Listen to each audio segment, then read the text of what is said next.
everyone, this is Nicole with Norterra Family Medicine, bringing to you your Wellness Wednesday for this month. Today, I would like to talk a little bit about travel health. We have spring break coming up right around the corner, so hopefully a lot of you have great plans for that.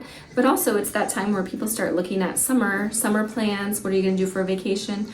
Definitely big times where people might be traveling across the country, out of the country, just so many wonderful destinations, and I think we're all trying to get out there and do that stuff these days. So I thought it was a good time to just touch base on some maybe recommendations and things to think about before you travel and before that gets right upon us and close.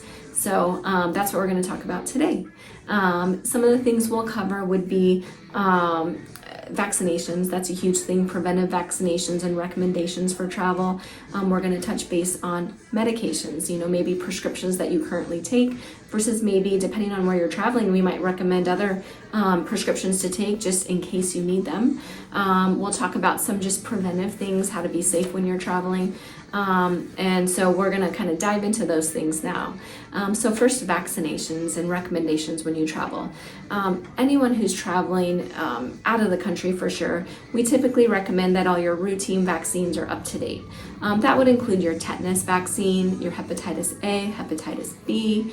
Definitely important to have those up to date when you're traveling out of the country. But there's others. There's some routine vaccines we did when we were younger. We're seeing recommendations for a booster for polio, depending on where you're traveling. Some countries have that recommendation. They may not require it, but might be a good idea to think about that. So just things to keep in your mind. Some countries will have requirements. So yellow fever is a required vaccine for some countries when you travel there. So that's something that we have to look into. High recommendation in certain countries for typhoid vaccine, which is not necessarily a shot, but that one's something that has to be a prescription, and it's an oral pill that you take for a vaccine. So depending on where you're traveling, there's different guidelines, different recommendations. So one way to really dive into that a little bit deeper is a travel health consult, which we could do here in the office. So keep that in mind. We'll talk more in a little bit about those. But vaccines, that's one big thing that we want to think about when we're traveling. Another piece is your own medication. So if you do take prescriptions on a daily basis, regular medications, it's just you want to really think about, okay, where am I traveling? How long am I gone? Make sure you have enough to get through that trip in the original bottle with your name on it. When you're traveling, you want to make sure they're in your carry-on luggage going with you, because you don't want to get separated from that in case anything that you check gets lost. But also you want to make sure you have probably a week extra whenever the day you plan to be home and travel home. Well, you want another extra week, because what if you get stuck somewhere, delayed, and you don't make it when you expect? You don't want to run out of medication. So just keep that in mind.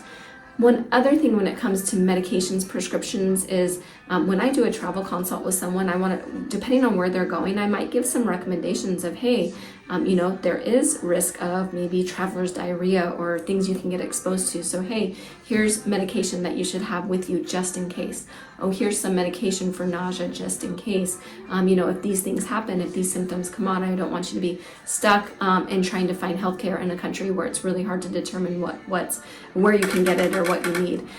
So I think that's an important thing to talk about if you do come in for a health consult too, just kind of that preparatory things for you. So, and then another thing is just preventive, whether you're going across the country, maybe driving across country in a car here in the US, or if you're getting on a plane long distance. I've flown on a flight 9 hours, followed by one that was like 7 hours. That's a long time sitting on a plane.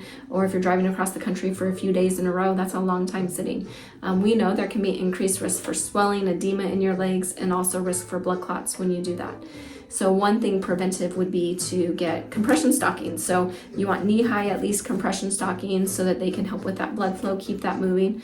But also taking breaks. If you're driving, take a break every 3-4 hours. Get out, walk around, stretch, make sure you're getting that blood pumping really good. Same thing on a plane. Every couple hours on a flight, you should get up, move around a little bit. Don't just sit there in that seat the whole time. Get up and get moving around a little bit on a regular basis. I think that's important. So those are just some big basics to really think about when you're planning some travel, potentially this spring or this summer. I mentioned a travel health consult. So you could schedule for a visit here in the office to go over your travel plans. We'll do a deep dive into where you're going. For me, I like to know when you schedule that, I want whoever's scheduling to find out where you're going. Maybe what's the time frame or length of time you'll be gone, because I'm going to do a lot of research before you're here that day. I'm going to look into maybe the countries that you're visiting. There's some resources we have that we can really dive into requirements. So one, what are the required vaccines, if any, but also what are the recommended vaccines?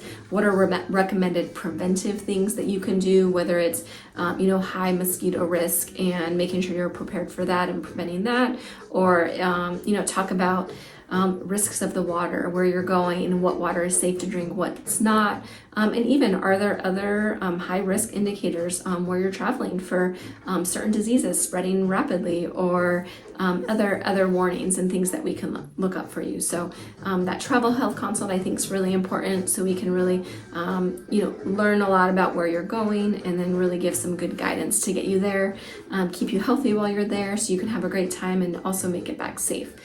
So if you're thinking about good traveling, maybe somewhere out of the country, and have any concerns or questions, really want to kind of get some guidance, give the office a call, let them know. I'd love to see you. I'd love to learn about your travel plans, and really talk through those steps with you, so that you can have a great trip.